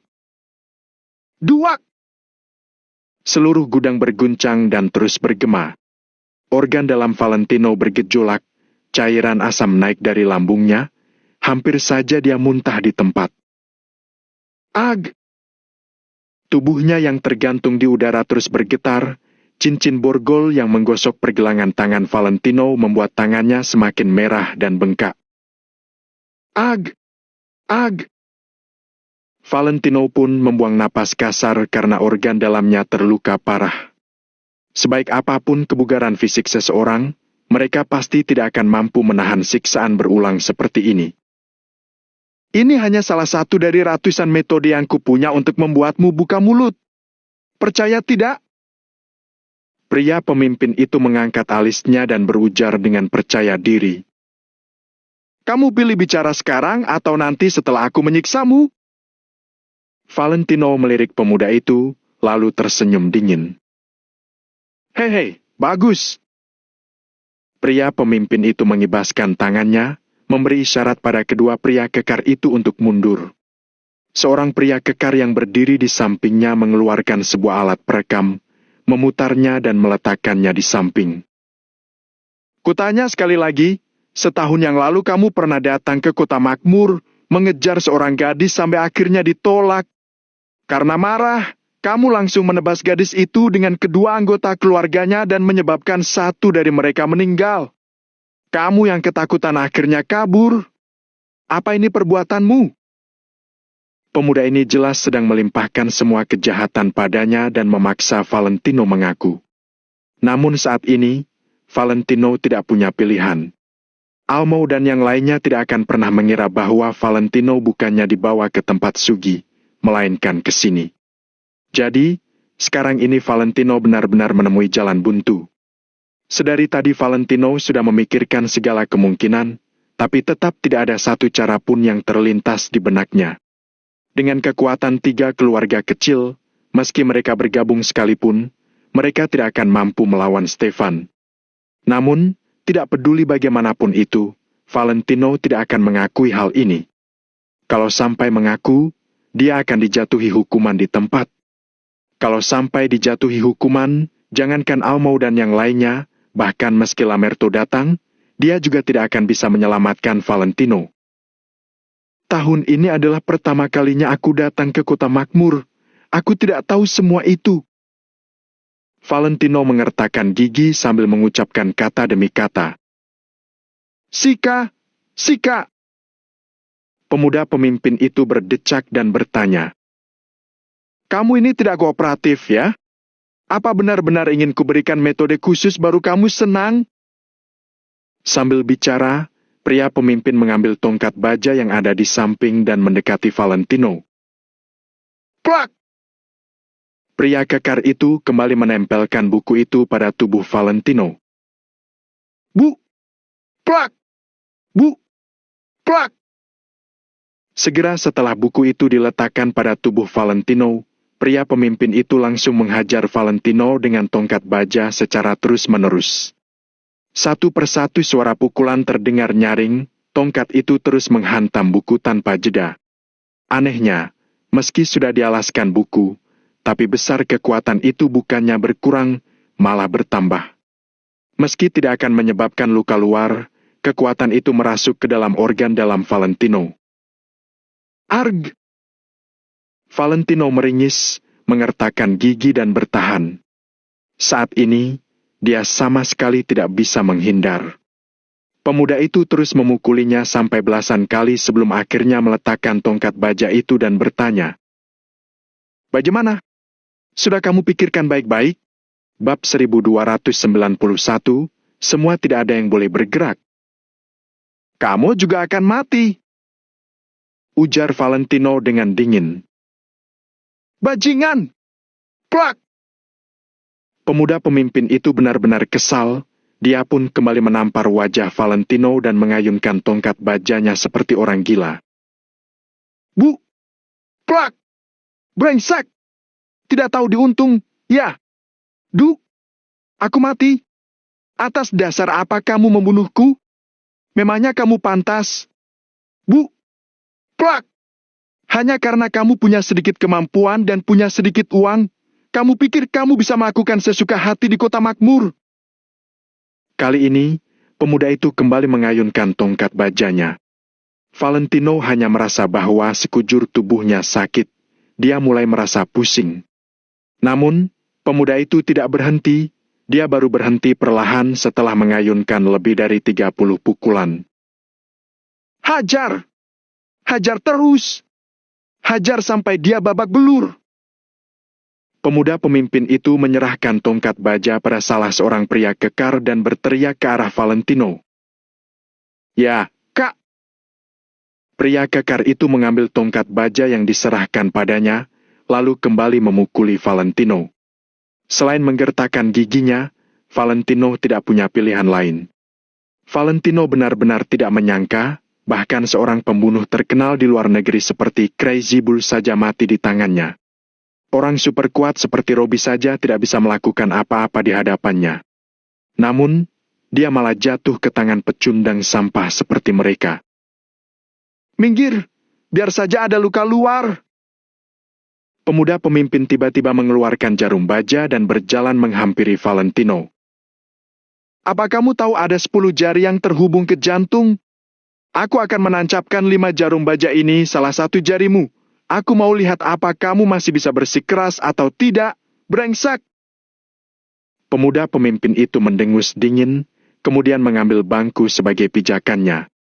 Setelah itu, dia meraih telapak tangan Valentino yang dirantai ke balok. "Baan!" Valentino tiba-tiba mengangkat kakinya dan menendang pemuda itu dengan keras.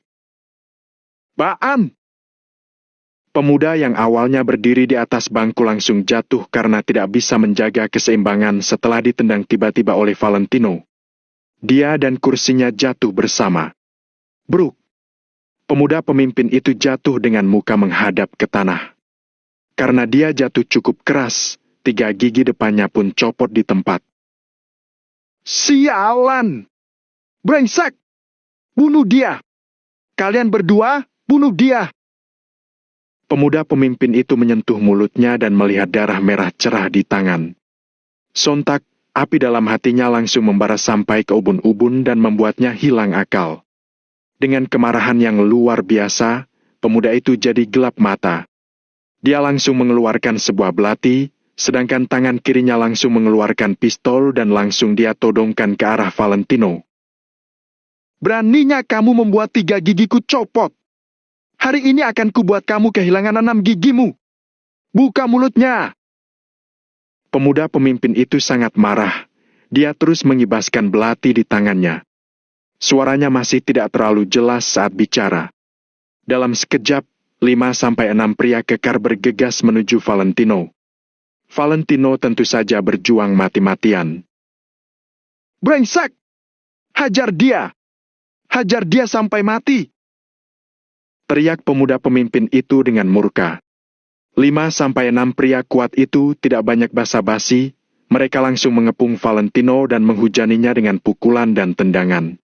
Saat ini, mereka tidak peduli apakah serangan mereka akan meninggalkan luka luar atau tidak, mereka terus menghajar bagian vital Valentino dengan penuh semangat. Dengan lengan yang diikat ke atas, Valentino hanya bisa berusaha menghindari serangan vital sebanyak mungkin. Namun, melawan dengan tinju saja sulit, apalagi dalam situasi Valentino seperti sekarang. Bergerak saja sangat merepotkan. Jadi, sebagian besar serangan mereka masih mendarat telak ke tubuh Valentino. Mereka tidak berhenti menghajarnya. Dengan lengan yang terantai, Valentino hanya bisa menggunakan kedua kakinya untuk terus menendang ke depan. Meski lengannya terkunci, kekuatan kakinya tetap tidak bisa diremehkan. Dengan tendangannya, Valentino berhasil melukai beberapa pria itu dengan cukup parah. "Minggir! Biar aku saja!" Tiba-tiba, seorang pria kekar berteriak. Dia langsung menerjang dan memeluk kedua kaki Valentino sekaligus. Dia memeluk kaki Valentino erat-erat dengan seluruh kekuatannya, membuat Valentino tidak bisa bergerak. Kali ini, Valentino terkunci sepenuhnya. Kedua kaki dan tangannya terikat dan dia tidak bisa lagi melawan. Mereka melihat hal ini sebagai kesempatan dan memulai babak baru untuk menghajar Valentino. Tinju dan tendangan menghantam tubuh Valentino seperti badai dahsyat. Dengan sekujur tubuhnya yang terkunci, Valentino seperti sasaran empuk, dia hanya bisa menerima semua serangan itu dengan pasrah. "Bag! Bag! Plak!" Satu demi satu suara pukulan saling menyahut dan bergema di dalam gudang itu. Setiap suara yang terdengar menandakan bahwa Valentino menerima sekali pukulan. orang-orang ini menghajarnya tanpa ampun, seakan menggunakan Valentino sebagai samsak tinju. Apa yang kalian lakukan? Siapa kalian? Tiba-tiba, terdengar teriakan dua penjaga dari luar pintu. Semua orang di gudang tercengang, ada yang datang. Hati Valentino tercekat. Apa mungkin Addison? Apa dia sudah memberitahu Pak Hendrik kondisi di sini? Kalau yang datang adalah rombongan Chris, masalah ini akan jadi lebih rumit. Namun, meski mereka mendapat berita ini, harusnya mereka tidak bisa datang begitu cepat. Wush! Sebelum pemuda pemimpin itu sempat merespon, cahaya menyilaukan bersinar dari jendela, begitu menyilaukan mata. Kalian, Kak! Kedua penjaga di luar pintu yang awalnya masih bersikap sombong pada akhirnya hanya bisa memelankan suara mereka, seakan melihat sesuatu yang menakutkan. Lebih tepatnya, orang yang datang adalah seorang penguasa sampai membuat mereka begitu ketakutan dan tidak berani bicara.